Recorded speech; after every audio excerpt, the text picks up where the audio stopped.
Hello les amis, une vidéo que je pensais ne jamais faire. J'ai plusieurs fois fait des vidéos sur les photos de packshot et franchement, c'est le genre de vidéo où je me suis dit ça va pas les intéresser les gars, le packshot, les photos d'objets, c'est pas intéressant, il vaut mieux des femmes à moitié nues ou des mecs super mignons sur des yachts ou sur une plage. Là, ça va faire kiffer les gens.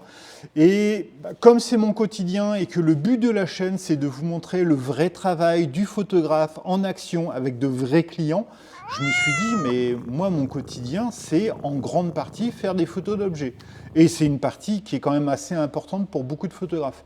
Et donc, comme j'ai pas envie de trafiquer la réalité, je me suis dit, je vais leur montrer comment je travaille pour des petites marques qui font des produits de qualité comme Anoc, ou alors des grosses marques comme Decathlon qui me font faire des photos de produits SAV, des pièces détachées pour vélo, des choses comme ça. Et j'ai été super étonné. Dites-moi si je me trompe, mais il y a plein de gens qui m'ont commenté, qui ont dit « ouais, c'est génial comme vidéo, j'ai appris des trucs sur les objets utilisés, sur le savoir-faire ». Des gens qui m'ont posé des questions, que ce soit sur YouTube ou sur Instagram. Donc j'ai été super content de voir que ça vous plaisait. Et pourtant, il n'y en a pas beaucoup, hein. Je cherche sur le net, il n'y a vraiment pas beaucoup de choses. Et il y a des gens qui m'ont dit « ah, c'est intéressant de savoir les objets que tu utilises et tout ». Et donc, je continue à faire des photos et je me disais, ah, il y a cet objet-là, il faudrait que je leur en parle, ah, ce truc-là, il faudrait que je leur en parle. Et donc, j'ai décidé de vous faire une petite vidéo sur tous les objets que j'utilise. Alors, pas tous, parce que je pense que j'en loupe la moitié, mais les objets les plus importants que j'utilise quand je fais des photos d'objets. Ça va être un peu le bazar, parce que je vous ai en partie tout mis là-dedans. Souvent, je mets plein d'objets là-dedans et comme ça, je sais que je prends tous mes produits. Il y a aussi beaucoup d'objets, je vous ferai une incrustation. Il y a beaucoup d'objets, je me suis fait une desserte informatique où je mets l'ordinateur et j'aime bien avoir plein d'objets un petit peu dans des bacs ou à portée. Donc normalement, ils sont accrochés. Là, je les ai mis là. Mais voilà, je vais vous montrer un petit peu tout ce que j'utilise, le pourquoi. Je vais essayer de passer très vite. Si jamais vous avez des questions, vous venez en commentaire, me demander. Mais voilà, je vais essayer de vous montrer tout ce que j'utilise. Si jamais vous êtes photographe et que vous utilisez d'autres produits, dites-le moi. Ça m'intéresse qu'on puisse me dire « ah mais tu sais Pierre, moi j'utilise ça, mais c'est génial ». Et je vous avoue que j'ai déjà travaillé dans des studios photos. Alors c'était un peu compliqué parce que c'était un peu des gens qui étaient des gestionnaires et pas des photographes. Donc parfois, il faut leur expliquer que dépenser 15 €, ça va me faire gagner en productivité, mais ça ne rentre pas tout à fait. Et dans le studio photo où je bossais, j'ai montré des objets et les photographes qui ont 20 ans d'expérience m'ont dit « mais c'est génial, j'ai jamais pensé à ça ». Donc je suis sûr que vous-même, vous utilisez des choses auxquelles j'ai jamais pensé.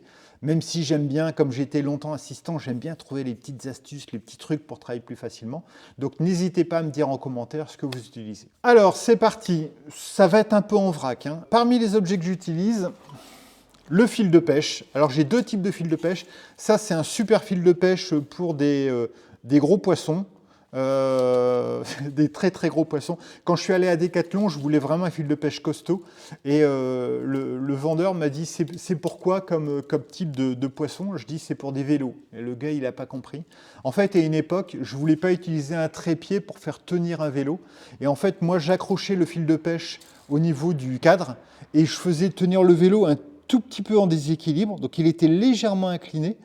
Mais j'avais juste un fil de pêche. Et les retoucheurs, quand je bossais dans un gros studio, les retoucheurs étaient ravis parce qu'au lieu d'avoir des cales au niveau des roues et donc de tous les rayons qu'il fallait détourer, en fait, on voyait juste un fil de pêche qui passait parfois devant le cintre ou devant le cadre ou devant la selle. Il n'y avait que ça à retoucher et c'était magique.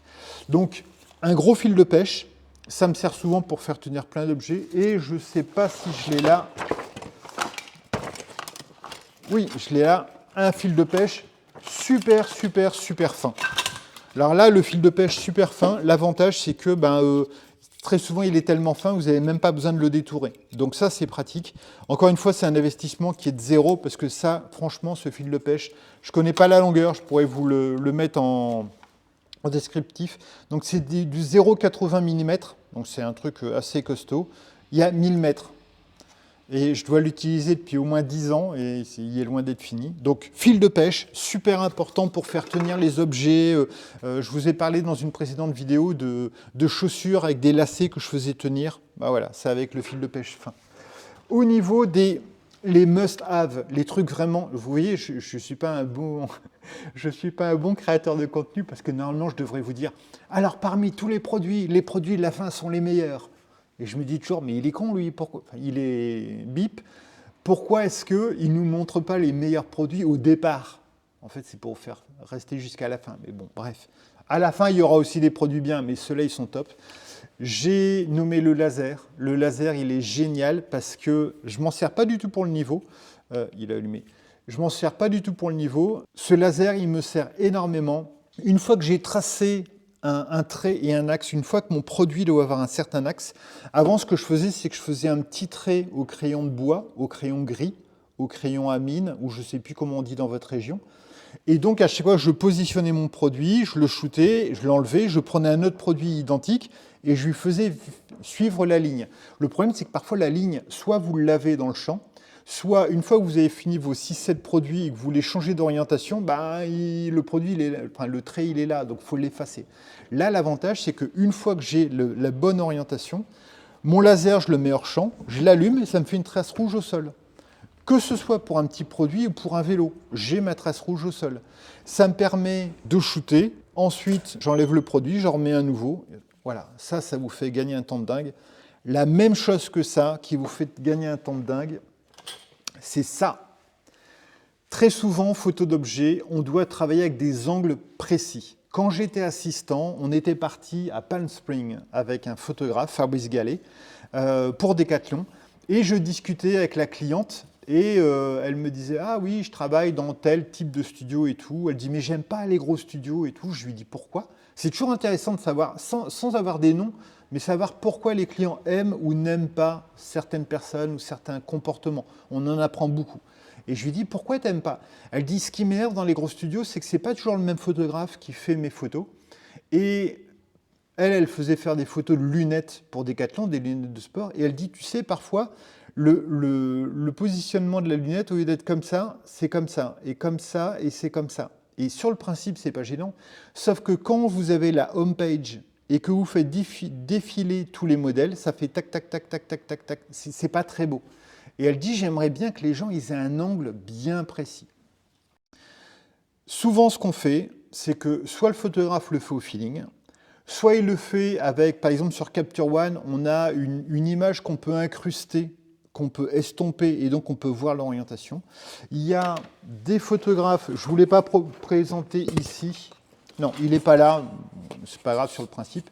Il y a des photographes qui prennent un carton plume, donc c'est un carton très léger, ils vont définir un angle, ils vont couper l'angle et ça va devenir un gabarit. Ce qui fait qu'en fait, ils vont systématiquement mettre le carton au bord de leur plateau photo et ça va donner un angle qui est un angle de 20 degrés. Ils vont positionner l'objet, ils enlèvent le produit, ils shootent, ils enlèvent le produit, enfin ils enlèvent le carton, ils posent le produit, ils shootent, ils enlèvent le produit, ils remettent le carton, ils remettent le produit avec le même angle et ainsi de suite. Ça peut marcher comme ça peut même marcher avec des grands panneaux de polystyrène. Par exemple, quand je fais des photos à la Redoute pour avoir des canapés qui sont toujours dans le même axe, on a un grand panneau de polystyrène qui est coupé et c'est marqué dessus gabarit. Et tout le monde, quels que soient les photographes, utilise le même gabarit pour avoir le même angle. Donc ça, c'est génial. Mais forcément, si vous voulez du 20 degrés, du 22 degrés, du 26 degrés, du 30 degrés, vous devez avoir à chaque fois des cartons par rapport à ça. Moi, j'ai donc acheté ça. C'est ni plus ni moins qu'un compas, mais électronique. Donc en fait, une fois que j'ai défini la bonne orientation de mon produit, je viens mettre ça au bord du plateau ou avec un petit décalage, si mon produit est loin, mettre ça au bord du plateau plus un petit décalage. Je définis la largeur, enfin l'angle de mon produit et avec mon petit écran, je vois qu'il est à 37,9 degrés. Ce qui fait que je le note sur le calepin. Il faudra que je vous fasse une vidéo sur tous les calepins que j'utilise. Je le note sur le calepin et donc à chaque fois que je vais refaire un produit, j'ai juste à remettre, là j'y ai pas touché, je remets à chaque fois mon rapporteur et j'ai à chaque fois mon angle. Et si 6 jours plus tard je dois refaire les choses, je replace, hop, 39, 7, voilà, et je recommence mon truc. Donc ça, vraiment, super pratique. J'ai jamais changé la pile, ça doit faire 6 ans que je l'ai, ça. Et ben voilà, c'est le genre de truc, vous investissez dedans, vous êtes tranquille, c'est vraiment génial. Dans la même gamme, histoire d'avoir un angle droit, en général j'utilise l'angle droit de mon plateau. Parfois ça peut arriver de ne pas l'avoir, donc bon, ça peut servir, c'est moins utile, mais ça peut servir. Et bien entendu, il était quelque part, ah il est là. Et bien entendu la petite règle, parce que parfois j'ai besoin de savoir exactement à quelle distance j'ai mis ou comment, voilà. Donc ça vous permet de mesurer le petit truc. Il y a plein de petits trous, donc c'est pratique pour les accrocher au niveau des panneaux. Là aussi, il y a un tout petit trou. Donc tout est accroché sur ma desserte et tout est bien rangé, ça c'est cool. Les petits panneaux, en parlant des panneaux, le carton plume c'est super intéressant. Le carton plume, il va vous permettre plein de choses. Il va vous permettre de renvoyer la lumière. Donc c'est comme un grand panneau polystyrène, mais là c'est un petit panneau. Parfois j'utilise comme ça, parfois en plus petit. J'en ai des panneaux qui sont assez grands. L'avantage du carton plume, c'est qu'il est léger, il renvoie la lumière et vous pouvez le couper très facilement. Donc j'ai même, je ne les ai pas ici, j'ai même des tout petits, je vous les montrerai en incrustation, j'ai même des mini bouts de carton parce que parfois je dois surélever un peu un objet ou faire oui, une petite modification d'orientation. Donc j'aimerais bien que l'objet ne soit pas comme ça, mais un peu comme ça pour qu'on le voit mieux. Et en dessous, je vais mettre un peu de carton plume. Ça, c'est super pratique. Vous le coupez très facilement. Bien entendu, il y a son pendant, le carton plume noir. Donc là, ça me permet, quand j'ai un flash et que je voudrais couper un peu la lumière, de le couper. Ou quand j'ai un produit qui est un peu trop éclairé de la même façon partout et que je voudrais densifier un côté, au lieu d'aller toucher le flash, je mets un panneau noir, ça le densifie. J'ai ça et j'ai aussi des petites feuilles canson noires qui servent bien. On peut les accrocher. Voilà, ça, c'est super pratique. Dans les types de panneaux, j'ai aussi... Alors, c'est de la récup. Vous verriez, j'ai plein de bacs avec des saloperies. À un moment, je bossais beaucoup dans le studio intégré de Decathlon. Et il y avait... Je devrais peut-être pas le dire. Il y avait... pas que je bossais pour Decathlon, mais ce que j'ai fait. Dans le couloir, il y avait donc plein d'entreprises. Il y avait Pangori, Kalenji, et ainsi de suite. Et dans le couloir, il y avait des gros bacs. Et c'était les poubelles. Donc, c'est tous les produits qu'ils testaient et qu'ils jetaient après. Et de temps en temps, j'avais besoin d'un petit truc. Par exemple, j'avais besoin d'une tige métallique pour aller juste à l'aplomb d'un produit avec un petit fil de pêche. Et j'allais dans ces poubelles, qui étaient propres, hein, c'était les produits techniques, mais qui avaient été testés, qui étaient cassés, c'était des gabarits qui n'étaient pas bons. Et en fait, j'allais récupérer des trucs. Et là, par exemple, j'allais récupérer des flèches de Artengo. Je crois à l'époque, c'était Artengo. Non, c'était pas Artengo. Artengo, c'est le tennis. Il y a tellement de noms. Archery de chez Decathlon. Géologique au départ. J'allais récupérer les flèches et j'en ai encore plein. D'ailleurs, je ne sais pas si vous voyez si c'est hors champ ou pas. Je m'en sers même comme tuteur pour mes plantes.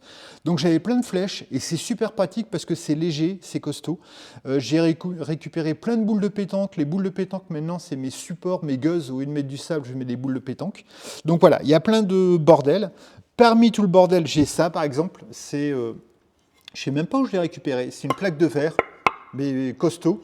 Et en fait, ça me permet parfois de, quand je dois photographier quelque chose et je ne veux pas le fond blanc du sol ou de la lumière qui va transpercer, je l'ai fait récemment pour une cassette de vélo où la lumière devait passer à travers, là où normalement il y a le moyeu, il y avait une cassette de vélo, ça me permet d'éclairer en dessous du produit. Et on a l'impression que le produit est en lévitation parce qu'on ne voit rien.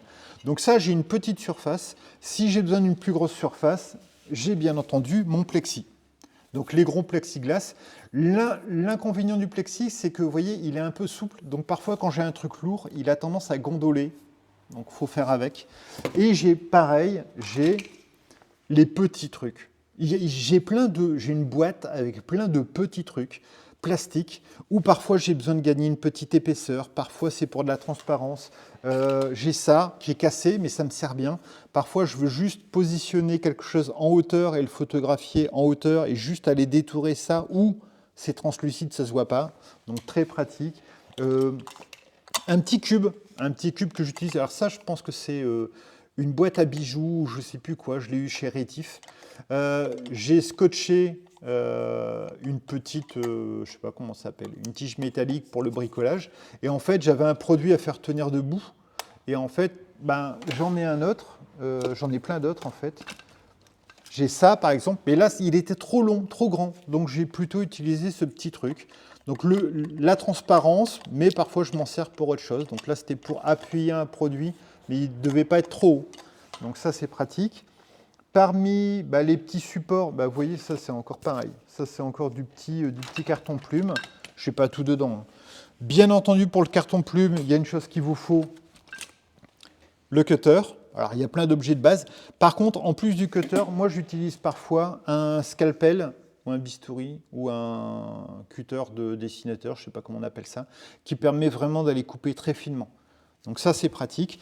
En parlant de couper, c'est un peu le bordel, hein, mais je vous montre comme ça vient. En parlant de couper finement, un coupe-fil. Parfois, vous avez des produits, même quand vous faites du mannequin, vous avez un modèle qui est en lingerie avec juste un petit fil qui dépasse de la lingerie. Il faudrait que je vous fasse un topo sur les shoots lingerie et les choses à faire attention. Et quand j'ai juste un petit fil, ça c'est le coupe-fil. Ça permet vraiment de couper juste un petit peu le bout du fil. Pas tirer dessus parce qu'on arrache tout. Les ciseaux, quand c'est juste un bout de fil qui fait 2 mm, c'est galère. Et comme je n'aime pas retoucher, parce que quand on retouche, si c'est pertinent, ça nous fait gagner du temps. Mais si on peut le faire en vrai, en pré-prod ou pendant la prod, plutôt qu'en post-prod, ça vous fait gagner du temps. Donc là, le petit coup de fil, le coupe-fil, c'est un truc à avoir, c'est super pratique. En mode ou en objet. Donc tout ça, c'était pour couper. Alors pour couper, pareil, hein, une petite paire de ciseaux, on ne va pas passer 40 ans là-dessus. Les supports. J'ai beaucoup de supports en... Alors j'en ai des gros. Je pourrais vous les montrer en incrustation, des poids super lourds qui maintiennent des choses qui sont un peu lourdes et qu'il faut faire tenir. Des poids un peu plus légers. J'ai même, ça c'est des poids pour la plongée sous-marine. Je vais très souvent chez Decathlon au rayon plongée sous-marine, chasse, pêche, équitation. Il y a toujours plein de petits produits qu'on peut acheter pour la photo, pour être utile, pour faire un compartiment, pour les fils de pêche, tout ça. Donc là, les petits poids, encore une fois, pour lester des choses. Parfois, si j'appuie quelque chose là, ça pourrait avoir tendance à tomber. Donc en fait, je vais juste mettre un poids dessus. Donc ça, c'est très pratique. Ça, je ne sais pas où je l'ai eu. Je ne sais même plus ce que c'est. Mais c'est super pratique. Je m'en sers soit j'en mets 4 et je vais mettre ma petite plaque de verre dessus. Donc ça me fait un petit promontoire. Soit tout simplement, je mets un panneau derrière et il tient. Voilà. Je m'en sers même en mode, j'en mets un de chaque côté. Quand j'ai des modèles qui ne sont pas très habitués à poser, ils ont tendance à facilement bouger et donc pas avoir la même lumière. Souvent, je mets une équerre d'un côté, une équerre de l'autre. Et donc, le modèle sait toujours plus ou moins sur quelle ligne se positionner. Donc ça, c'est très pratique. Donc j'en ai 4.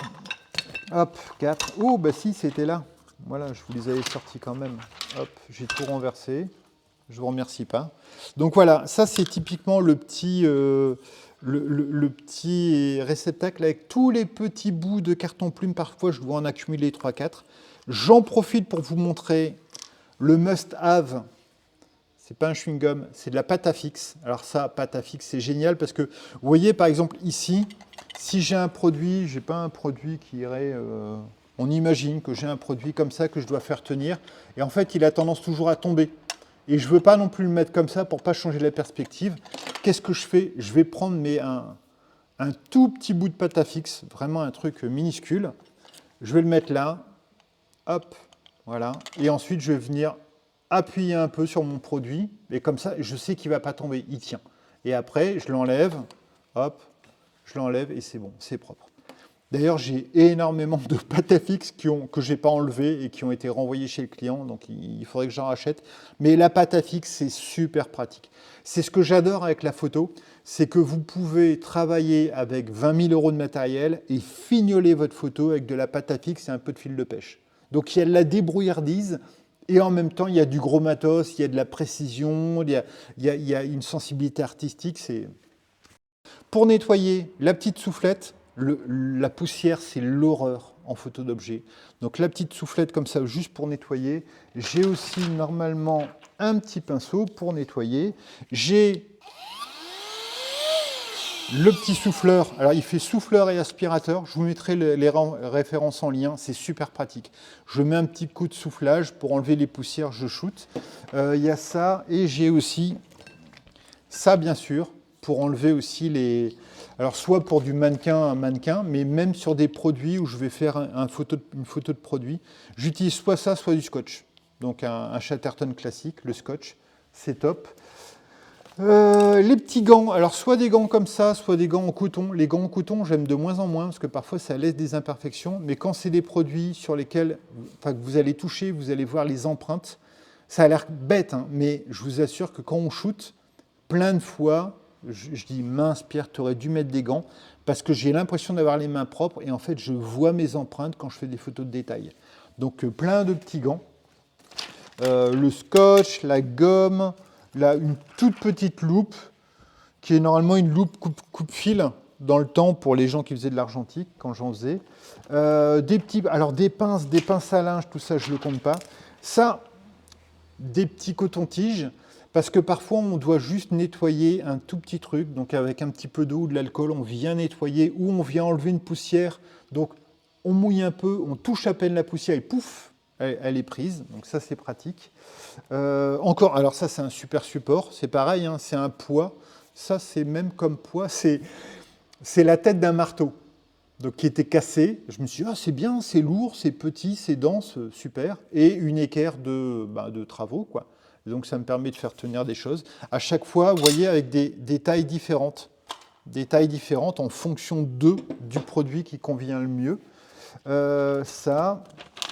Voilà. Ah oui, si, bien sûr, je vous en ai parlé dans une précédente vidéo, les bras magiques. Donc les 160 bras magiques qui conviennent et qui sont super pratiques. Et je pense que j'ai fait le tour. Ouais, les petites tiges, j'aime bien les petites tiges métalliques. Ça, c'est des sardines.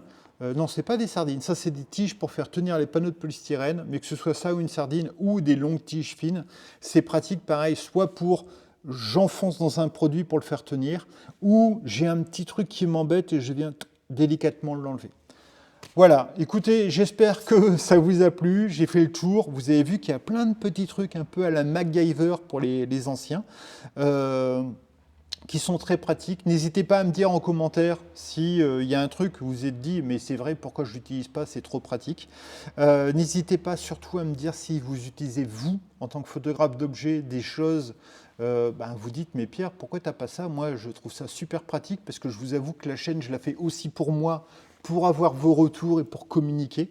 Comme d'habitude, si cette vidéo vous a distrait, vous a informé, vous a appris des choses, n'hésitez pas à laisser un petit pouce bleu et surtout un commentaire.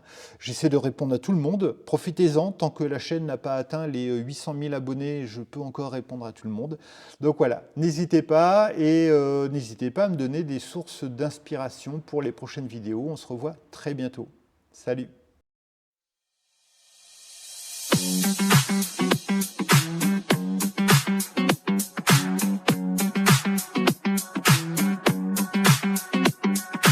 Feel the rhythm taking over, got that fire in my soul.